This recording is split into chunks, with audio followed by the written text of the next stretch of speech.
করব, সেই প্রকল্প সেরার সেরা প্রকল্প। কেন কেন এটি সেরার সেরা? কারণ এটি শ্রীলঙ্কা থেকে প্রাপ্ত।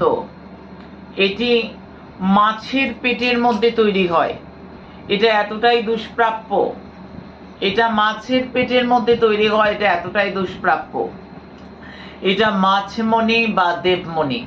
এই দেবমণি মহাপ্রকল্প, তার সঙ্গে কি আছে? দেবমণি মহাপ্রকল্প কি হয়? দেবমণি মহাপ্রকল্প কারণ এইটা প্রসপারিটি দেয়, এটা আপদ বিপদ রক্ষা করে, এটা বিদ্যার্থীদের বিদ্যা দান করে, ধনার্থীকে ধন দান করে, জ্ঞানার্থীকে জ্ঞান দান করে। কারণ এটি রাহুর সহায়ক।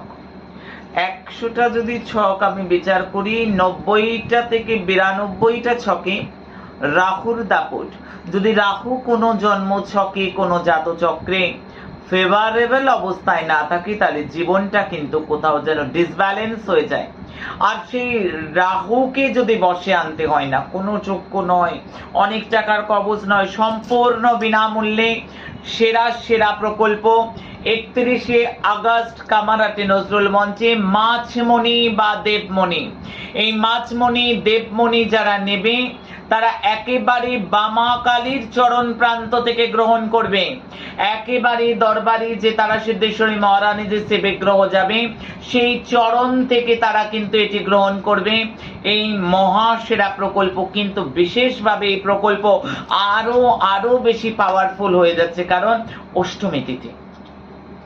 অষ্টমী তিথিতে যদি মাছমণি বা দেবমণি পাওয়া যায় বামাকালীর স্থান থেকে, তাহলে সেই মাছমণি দেবমণি অনেক অনেক বেশি পাওয়ারফুল হয়ে যায়। তিথি মাহাত্ম তাই বলছে, তিথির জেরে এটি আরো বেশি। যেমন গঙ্গা সারাদিনে একটা রকম অবস্থায় থাকে, কিন্তু জোয়ার ভাটার টাইমে গঙ্গা অনেক বেশি জোয়ারের টাইমে ফুলে ওঠে, ঠিক তেমনি এবারে সৌভাগ্যের জোয়ার আসছে 31শে আগস্ট। মাছমণি বা দেবমণি প্রকল্প যারা পাবে তারা একেবারে মঞ্চে উঠে বামাকালীর চরণ থেকে পাবে, বামাকালীর চরণ প্রান্ত থেকে পাচ্ছে এই মাছমণি প্রকল্প, যা ধনার্থী বিদ্যার্থী যা সমস্ত ফাঁড়া সংকট বিপদ অ্যাক্সিডেন্ট সমস্ত কিছু রোধ করে। এই মহা শক্তিশালী প্রকল্প 31শে আগস্ট নজরুল মঞ্চ। চলো, আমি বারবার করে বলবো প্রত্যেককে, 31শে আগস্ট মহাদিব্য দরবারে নজরুল মঞ্চ চলো।